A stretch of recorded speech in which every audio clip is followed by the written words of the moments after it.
You know, our challenges and our obstacles, they often feel like barriers. They're keeping us from wherever it is we're trying to go and keeping us from whatever it is we're trying to do. But couldn't it be that there's another way of looking at it, another approach to it, where instead of looking at it as an obstruction, you started to see it as an opportunity, almost like your very own personal training ground, where you can test your own mettle, forge the characteristics that you need, and harden your resolve. It's a transformation in action. Every challenge that you face, it demands some new skill. Each thing that you do requires that you have to solve a problem, and each problem that you solve lends some new piece of something that you can add to your own personal tool belt. When you start to look at it this way, you move from existing inside a place of negativity and into a position where you are being a lot more constructive about whatever it is that you're dealing with. Each of these challenges that come along are just one more stepping stone towards you becoming the person that you not only need to be, but you want to be. So the idea of this, it isn't to say that you can somehow change the challenge, because you can't, but it does lend to changing your approach to dealing with it. If you don't know, my name is Chad, and I'm a songwriter, and I'm working towards building a 100-song catalog, and I make videos to help promote the songs and talk about things that are important to me, like freedom and liberty. And in these videos, I like to discuss what goes into getting things done and ways of leveraging our thinking in order to get the most out of ourselves and our efforts. So what about you? Have you ever had a challenge that has left you feeling stuck and questioning why you're even doing what you're doing? In the long view, you could see it as something that comes up regular, and you understand it as it's part of the process, and you're always assessing that in that way. And if you're resolved to something, you're doing it, but it doesn't stop that voice from showing up there to put you in check. And I suppose that's all fine. And I suppose the longevity into something, into a task that you're doing, if you're really motivated, especially across decades, as in my case, then that voice can cry all at once, but it's not going to stop me. The thing of it is, though, is sometimes it does have a little bit of teeth to it. And there have been times where I have caught myself wallowing in self-pity, but more often than not, I'm climbing out of that.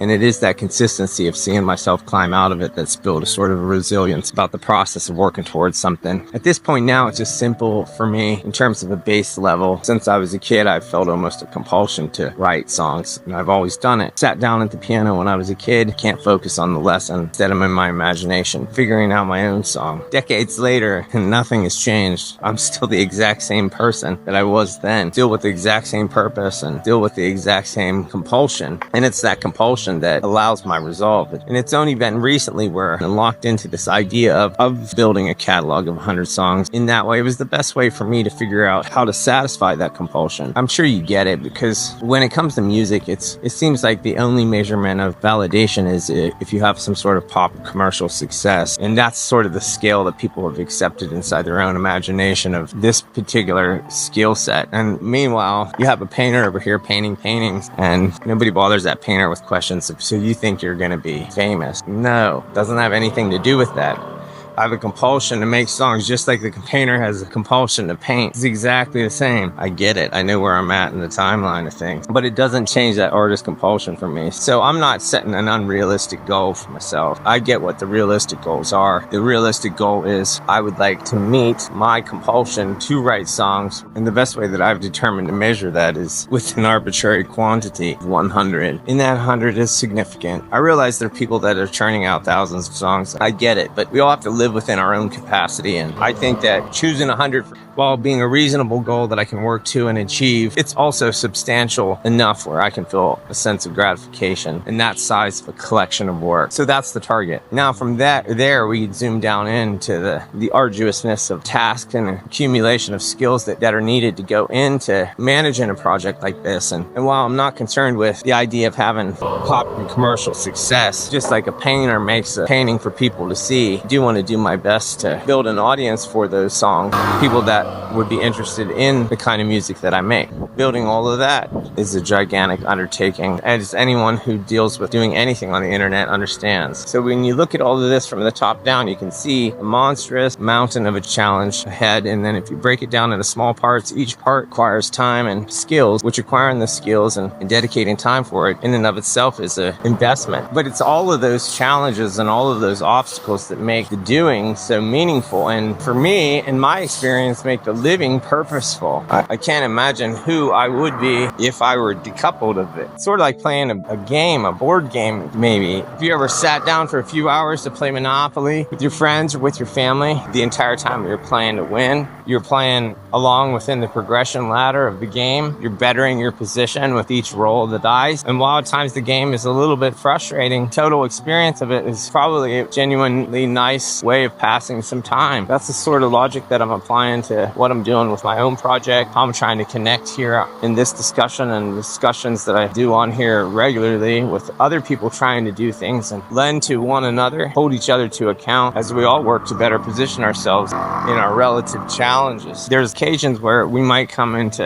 a circumstance where we're so set back by it that we start to ask a lot of questions that disempower us. But instead of asking questions like, why me? Maybe we just rethink of it in terms of what can I learn from this? And then get back to that progress ladder. It is the long view reflection where you can look back at yourself and see that you have consistently navigated your way through this, where you start to gain the confidence in your own person and start to see who you are. And God help you that you're making kind of decisions that when you do reflect back that you admire. And it doesn't necessarily mean that somebody's knocking on your door with a suitcase full of money or moving a bus away and behind the bus is a beautiful house and they hand you the key. What you're gaining is a confidence in yourself in seeing who you are, that you stayed on course and you weren't a swivel head being so reactionary. I had a new song that I had just finished recording 2 weeks ago now, and before I got down to the mix, my computer was entirely full. The hard drives were full, and I have a beautiful control surface that looks like a recording console, and you use that to control the faders inside of the computer application to mix the levels of the different instruments together. And I'm using a new computer now, and so I never got that console to work with the computer. And so the console and the computer being full with data were both issues that I needed to deal with, and I was procrastinating the console. It wasn't so prescient. The hard drive was. So on the weekend that I had intended that I was going to go ahead and get the song mixed, rather than that directly, I set to getting both the console and the hard drive straightened out, neither of which were easy tasks, because my best skill set is my imagination, and I rely on that for all the songwriting that I do. I rely on that for communication now, but imagination to me is like a decoupling from your existence. It's like a daydream. I just drift off and away. But dealing with something like computer and the console technical issue, it is counterintuitive to my nature. So it is so difficult for me to firstly not procrastinate it, and secondly stay focused enough to be able to find an understanding of the technical part of what it is that I need to do in those situations, and then to see to getting it done without drifting off on some tangent. But on that occasion I decided that's what I needed to do, and I spent the entire day sorting those two issues out. I kept myself on track, kept myself focused on task. It was awful, but eventually on both fronts I started to see the light at the end of the tunnel, and by the end of the day I had succeeded to get that console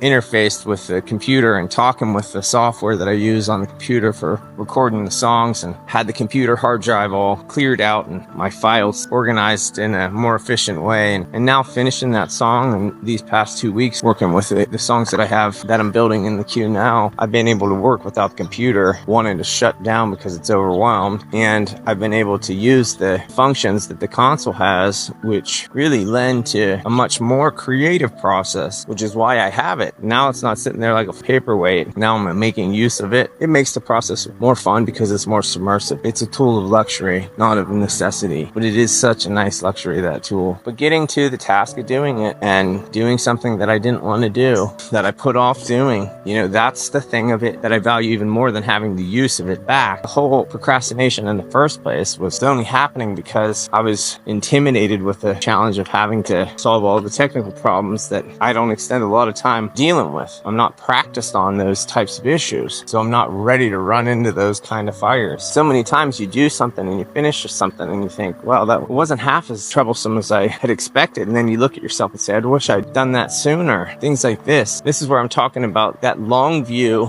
of reflection, where times in your life you were putting something off or you couldn't deal with it, so you didn't, and then finally you had to because it was put up or shut up time, and then you did, and then by the time you get to the other side of it, you think to yourself, I'd made made a mountain out of a molehill. It wasn't half as bad as I was expecting that to be. And then look back on yourself reflectively and think, how many times have you had that occasion happen? And then that's what you need to like grab a hold of and sink into your consciousness. And in the event that the next obstacle or challenge comes up, it's louder there. That knowledge that this task coming, you're going to want to put it off to the side. But if you just do it directly, you'll probably get right through it faster than you'd expected. And if that's then now shouting in your brain to you, if that's just telling you, hey, just drive through it, then that might be just what you do. And that's going to save you a pile of time. For me, I've been noticing that. Now, some of the things that I don't dabble with as often as others, I still have that tendency to be a little bit apprehensive of getting down to it. Pretty much now I've come to a point that whatever challenge comes along, I'm aware that by the time that I reach the other side of that,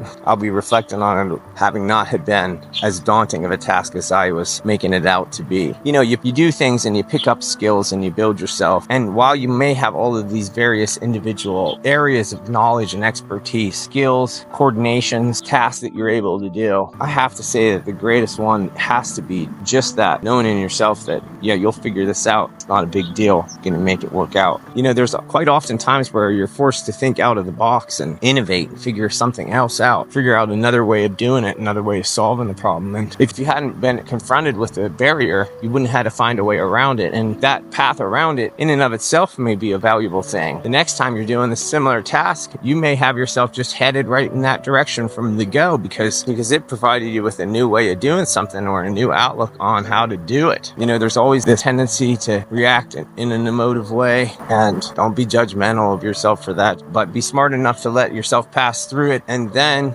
work on getting yourself aware enough that you're able to start passing through that faster and you're not wasting too much of your time. In that way, get yourself back to being level and steady and into the clarity that you need to be in order to navigate the circumstances that you have in front of you. My father, he loves to tell me to write down pros and cons of things. And in that school of thought, you might want to just sit down with your challenge circled on a piece of paper and off of that branch out all the possible opportunities that might come out of that challenge. That might be something that lends to you. But whatever it is you do, the important thing is being proactive and taking some sort of steps to making sure you're acting in a deliberate way. And that signals to yourself that you are resolved. That sends a message to yourself that you are already on this. You're already taking the steps through it. And if you don't fall in love with being that kind of person, I don't know what's wrong with you. Because being like that is pretty great. So I'd be real curious to hear how this has worked out for you in the past, things that you do to help yourself, kind of problems that you're dealing with, whatever it is that you're working towards, and what you do to make sure that you keep putting the next foot forward in that quest to work towards manifesting. And I want you to know that you got a friend in this, and I encourage you to driving towards what you're driving towards. Keep your head up. I'm going to keep mine up. If you're interested in following along and seeing what I'm into next, you know what to do. In the meantime, if you haven't heard my new song, you can listen to it here. Keep at it. We'll talk again soon.